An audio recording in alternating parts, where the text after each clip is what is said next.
Hi learners, this is Ajit Singh. Welcome to Trident Maths.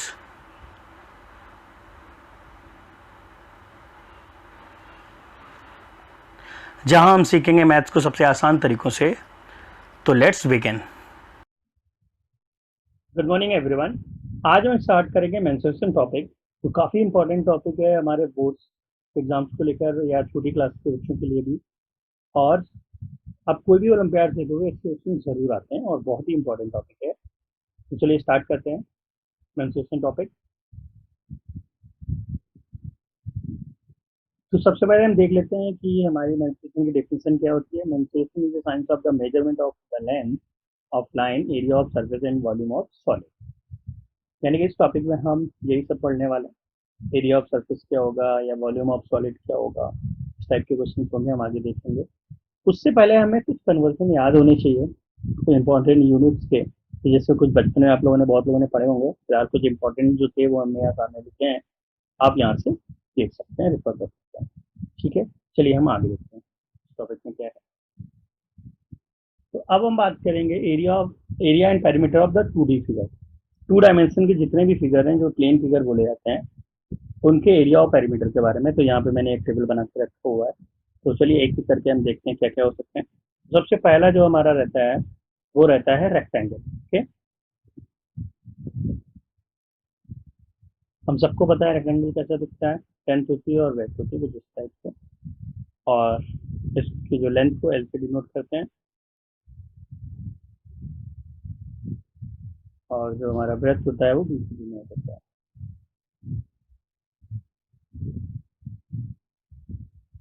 इसका area क्या हो जाता है, एल इन टू पी, और पेरीमीटर हो जाता है 2 टाइम्स एल प्लस बी। ठीक है, इसके बाद हम नेक्स्ट देखते हैं।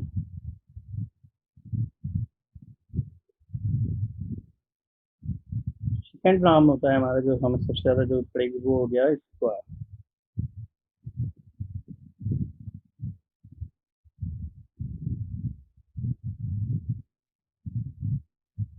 सेकंड नाम हमारा है स्क्वायर, और ये कैसे दिखता है,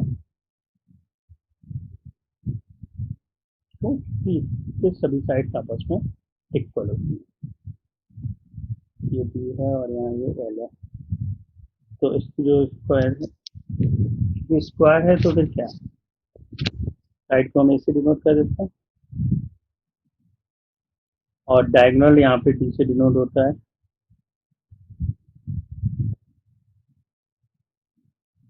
ना बात। और डायगोनल की जो लेंथ आ जाती है वो हो जाता है ए रूट टू, हमें ये भी पता होना चाहिए। और इसका एरिया होता है ए इंटू ए, यानी कि ए स्क्वायर। पेरीमीटर हो जाता है 4a।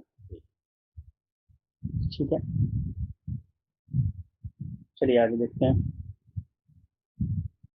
तो नेक्स्ट डायग्राम जो है वो हमारा है स्केल एंड ट्रायंगल।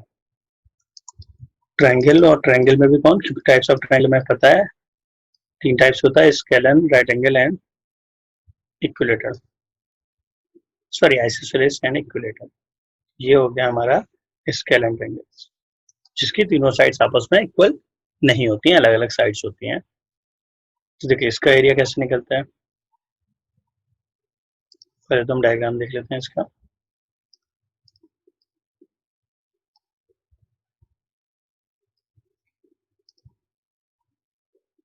अगर हमें हाइट और बेस पता है तब तो हम बड़ी आसानी से बता सकते हैं, हाफ बेस इंटू हाइट हो जाता है। और अगर मुझे हाइट बेस नहीं पता है, जैसे ये ए बी एंड सी, तो इसके 2 फॉर्मूले बनेंगे। एक तो जब हमें तीनों साइड्स पता है तब क्या फॉर्मूला होगा, और एक जब बेस और हाइट पता होगा तब क्या फॉर्मूला होगा।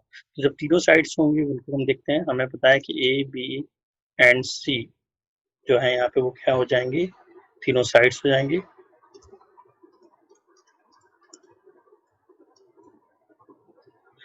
और एस जो होता है वो होता है सेमी पेरीमीटर, यानी A plus B plus C divide by 2। ठीक है ना। और बात आती है जब बेस से अगर हमें निकालना, और एच को हम बोलते हैं एल्टीट्यूड या height.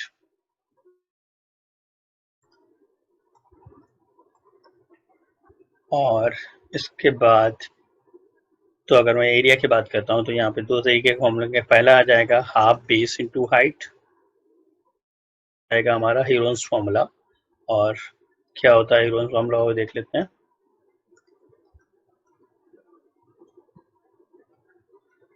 Root of s minus a s minus b and s minus c ये होता है।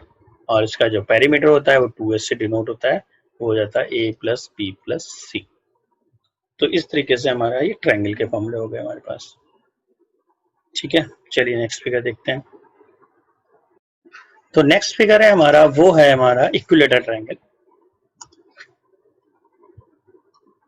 फोर्थ हो गया इक्विलेटरल ट्रायंगल, यानी कि ऐसा ट्रायंगल जिसकी तीनों साइड्स आपस में इक्वल होती हैं उसे हम बोलते हैं इक्विलेटरल ट्रायंगल।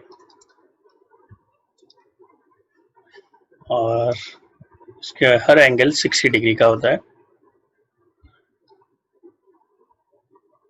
तो इसका फॉर्मूला देख लेते हैं। ये ए और ये ए, और इसकी हाइट होती है हमारे पास ये h। तो देखो साइड को तो a से डिनोट करते हैं, हाइट h से डिनोट हो जाती है, एल्टीट्यूड बोलते हैं हाइट को ही, और h का वैल्यू होता है √3/2a। तो हमारा एरिया हो जाएगा वो पहला तो वही हाफ बेस इंटू हाइट, यानी कि हाफ a इंटू एच अगर आपको h पता है, और दूसरा जो होगा अगर आपको सिर्फ साइड पता है तो √3/4a² आप डायरेक्टली लिख सकते हो, याद होना चाहिए। और पेरीमीटर इसका 3a हो जाएगा। ठीक है ना, नेक्स्ट देखते हैं।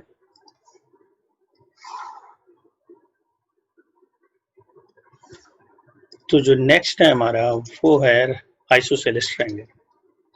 आइसोसेलेस ट्रायंगल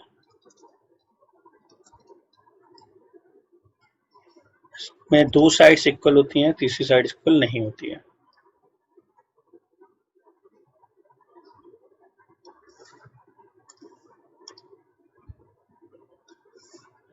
दो साइड आपस में इक्वल, यानी कि ये ए है, ये ए होगा और ये बी, और इससे हम एच मान लेते हैं।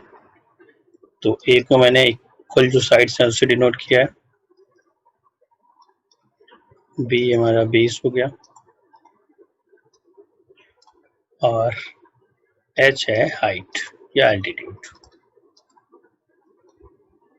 तो एच का फॉर्मूला आप डायरेक्टली लिख सकते हो √4a² माइनस b²/2। ये पाइथागोरस थ्योरम से आ जाएगा अगर आप सॉल्व करना चाहोगे। फिलहाल ये याद हो तो बहुत अच्छी बात है। तो इसमें भी वही कहानी, पहला formula half base into height के हिसाब से, और दूसरा फॉर्मूला है हमारा हाइट की वैल्यू जब आप सब्स्टिट्यूट कर देते हो, तो half into B √4a² minus b²। ठीक है, सॉरी यहाँ पे बना 1/4 हो जाएगा।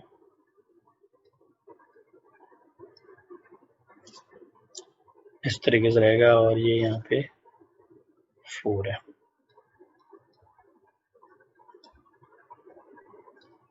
टू नहीं 4 है, ये सही कर लेना। और इसका पेरीमीटर क्या हो जाएगा 2a plus B.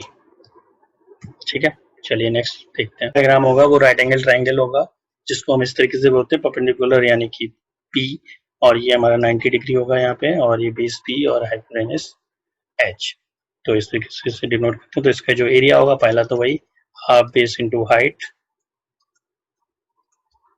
And second हो जाएगा हमारे पास, कोई सेकंड नहीं होगा परपेंडिकुलर में, अगर हाँ ये हाइट अगर कल आपको पता हो कि ये वाली हाइट जो हाइपोटेनस पे है, तो हम दूसरा फॉर्मूला बना सकते हैं। जैसे अगर मान लो इसको मैं डी से डिनोट कर देता हूँ, तो भी आंसर आ जाएगा D into H.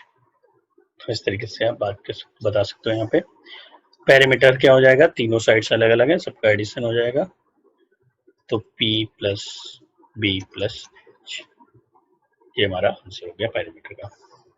Next diagram देखते हैं।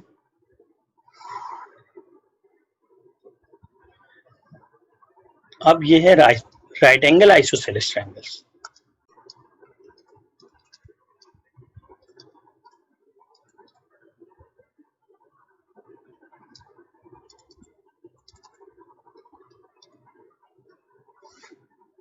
ये कुछ इस तरीके से हो जाएगा।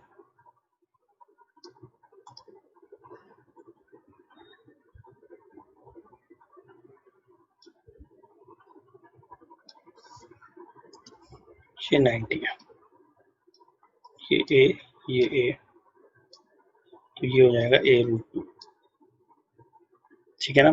तो मैंने इसकी जो इक्वल साइड्स हैं उसे इसे डिनोट किया, और इसको अगर b लिया बेस, तो ये है हमारी बेस, ये 90 की बनता, और जो b की वैल्यू हो जाती है वो a√2 आ जाता है। थर्ड साइड आप फाइंड कर सकते हो एक राइट एंगल आइसोसेलेस ट्रायंगल में। तो इसका जो एरिया होता है हाफ बेस इंटू हाइट के हिसाब से, ये परपेंडिकुलर है दोनों लाइंस, यानी कि a इंटू ए, तो आंसर हो जाएगा हाफ a स्क्वायर, और पेरीमीटर हो जाएगा 2a प्लस b। ठीक है, सॉरी वीडियो ऑन करना भूल गया था मैं।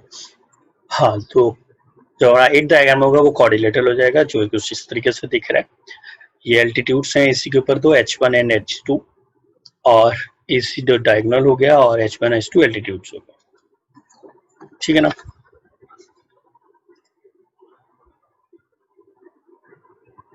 एल्टीट्यूड्स,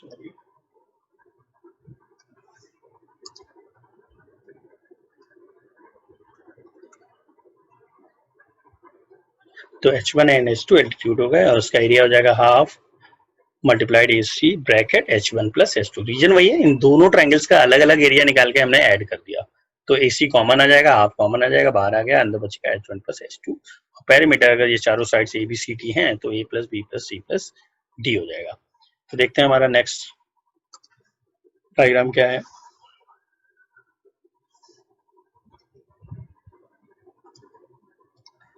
तो नेक्स्ट डायग्राम हमारा है पैरेललोग्राम।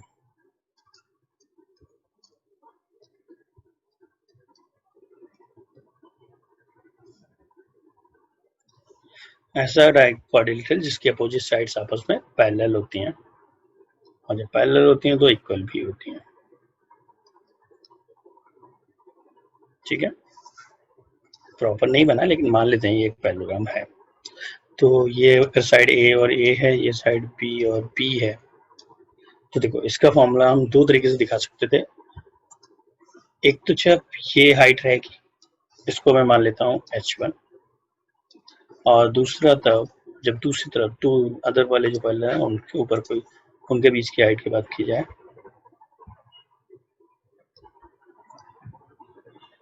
ये तो ये यहाँ परपेंडिकुलर है, ये से h2 ले लो, और ये यहाँ परपेंडिकुलर है,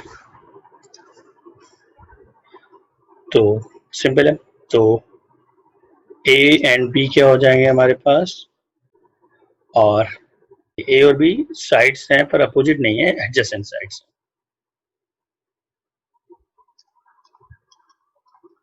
अपोजिट साइड्स तो इक्वल होती हैं।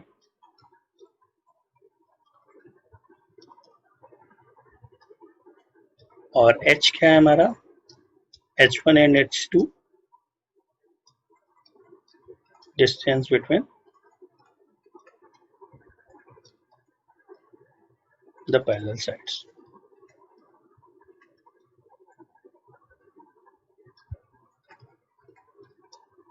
तो इस तरीके से जो पहला एरिया आएगा वो हो जाएगा हाफ AH1, सॉरी हाफ नहीं, पैरेललोग्राम में हाफ नहीं होता, बेस इंटू हाइट होता है, इसका फॉर्मूला लिख देता हूँ, base into height, base into height.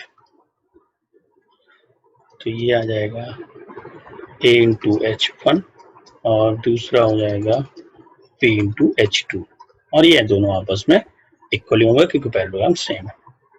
Perimeter क्या होता है, चारों साइड्स का एडिशन, यानी कि 2A प्लस 2B। ठीक है ना बात। चलिए नेक्स्ट डायग्राम देखते हैं।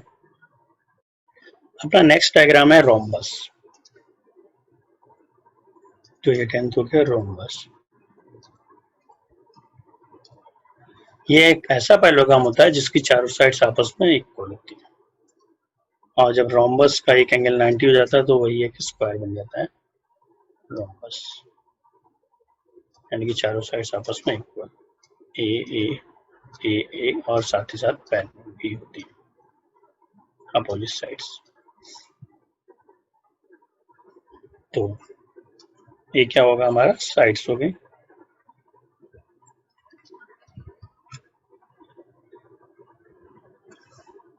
ठीक है ना। आप इसके दो डायगोनल्स बना लेते हैं। इसको मैंने D1 ले लिया और ये D2 हो गया, D1 and D2, D1 and D2 पे हो जाएंगे हमारे डायगोनल। अब इसका एरिया, एक तो हमारा जो अगर मुझे हाइट पता है दोनों जो पैरेलल साइड्स हैं किसी भी एक पेयर की बीच की डिस्टेंस हमें पता है, तो हम अपना पैरेललोग्राम लगा बता सकते हैं। तो पहला हो जाएगा भाई A इंटू एच। लेकिन अगर हमें डायगोनल्स पता है तो इसका फॉर्मूला हो जाएगा half T1 T2, half T1 T2। Actually होता क्यों है, क्योंकि ये एक रोम्बस है, इसके जो डायगोनल्स होते हैं वो परपेंडिकुलर बाइसेक्टर होते हैं, और डायगोनल्स अगर परपेंडिकुलर बाइसेक्टर होते हैं तो ये एक छोटा सा राइट एंगल ट्रायंगल बन गया। तो इसका एरिया जो हो जाता है, अब देखो ये परपेंडिकुलर बाइसेक्टर है यानी कि D1/2 और ये D2/2, तो इसका एरिया जो होगा हाफ D1/2। तो उसको जब पूरा सॉल्व करोगे, डबल करोगे, 4 इक्वल पार्ट्स में डिवाइड हो रहा है, इंटू 4 करोगे तो यही आ जाता है। तो इसका यहाँ प्रूव है। फिलहाल हमें याद रखना है, और इसका जो पेरीमीटर हो जाएगा वो 4A हो जाएगा। चलिए नेक्स्ट देखते हैं। नेक्स्ट डायग्राम क्या है हमारे पास। अब आता है ट्रेपेजियम।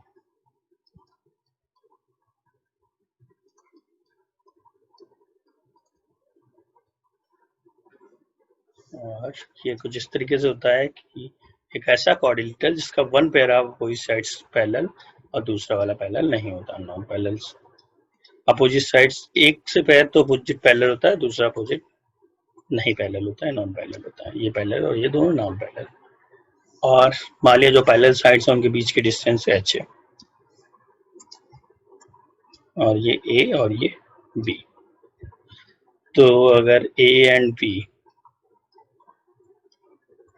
और पैरेलल साइड्स एंड h जो है परपेंडिकुलर डिस्टेंस है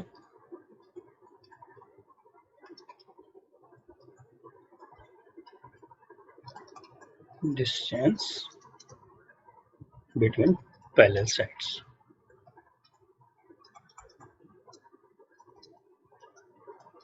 तो इसका जो फॉर्मूला हो जाता है वो half height sum of parallel sides. Area क्या हो जाएगा, अगर ये हमने मान लिया ये C और ये D, तो एरिया हो जाएगा हमारे पास A plus B plus perimeter A plus B plus C plus D। तो एरिया क्या हो जाएगा, हाफ H यानी कि पैरेलल जो लाइन्स है उनके बीच की जो डिस्टेंस है परपेंडिकुलर डिस्टेंस, और सम ऑफ पैरेलल साइड्स। तो ये हो गया हमारा 11th डायग्राम। ठीक है, आगे देखते हैं।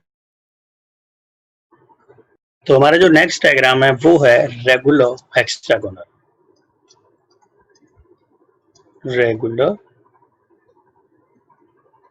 हेक्सागोनल, इसको रेगुलर क्यों बोलते हैं, क्योंकि इसकी चारों सभी साइड्स आपस में इक्वल होती हैं। हेक्सागोनल में 6 साइड्स होती हैं, सभी साइड आपस में इक्वल होती हैं, इसलिए ये हो गया रेगुलर हेक्सागोनल।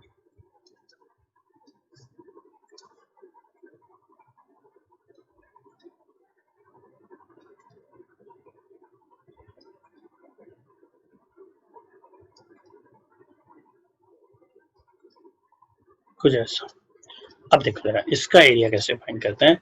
उसके लिए हमें इसका एक सेंटर मानना होता है, और आप जब सेंटर से हर साइड्स को मिला देते हो तो 6 इक्विलेटर ट्रायंगल में ये डिवाइड हो जाता है। 6 इक्विलेटर ट्रायंगल में डिवाइड हो जाता है, और जिसके हर इक्विलेटर ट्रायंगल की साइड जो होती है वो इस हेक्सागोनल की साइड ही होती है, यानी कि ए और ए। तो ये भी सब ए ही रहते हैं, क्योंकि ये इक्विलेटर ट्रायंगल होता है रीजन, क्योंकि रेगुलर हेक्सागोनल का एक एंगल 120 होता है, जब उसे बाइसेक्ट करते हो तो वो 60 में डिवाइड हो जाता है। तो इस तरीके से हमारे पास 6 इक्विलेटर ट्रायंगल्स आ जाते हैं। तो देखो जरा, तो ये तो हो गया ईच साइड। और देखो अब एक इक्विलेटर ट्रायंगल का एरिया होता है हमारे पास √3/4 a², और जब 6 हो जाएंगे तो इनटू आप 6 कर दो, यानी कि ये हमारा हेक्सागोनल का एक फॉर्मूला आ गया, जिसको सिंप्लीफाई करते हैं तो आ जाता है 3√3/2 a² और पेरीमीटर तो 6 से हो ही जाएगा क्योंकि सारे साइड्स आपस में इक्वल है।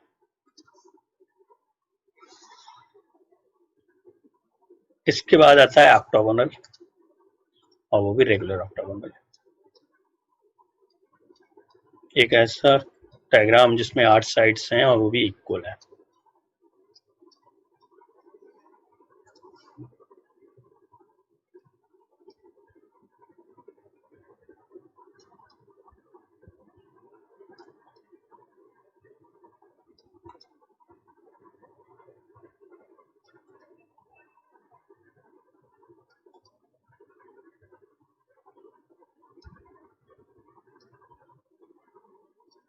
ठीक है ना, 8 साइड्स हैं हमारे पास, ए ए ए ए ए ए ए और ए।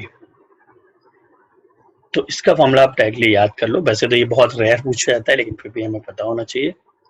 ए तो 8 साइड हो गए, इसका फॉर्मूला हो जाता है 2a² 1+√2। कभी फुर्सत मिला तो आपको इसका प्रूफ भी बताऊंगा। तो ये हो जाएगा 8a। तो इस तरीके से ये प्लेन फिगर्स हैं हमारे, जिनके एरिया और पेरीमीटर के बारे में हमने डिस्कस किया। इसके बाद और भी हैं, तो हम जो बचे हुए हैं वो हम नेक्स्ट वीडियो में देखते हैं। काफी बड़ा वीडियो हो जाएगा फिर ये, तो फिर अपलोड में प्रॉब्लम होती है कई बार। तो अभी फिलहाल इस वीडियो को मैं यहीं रोक रहा हूँ।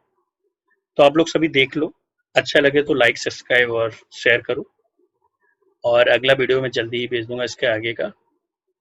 ठीक है, तो आज फिर यहीं पे रोकते हैं। Okay, bye bye, take care.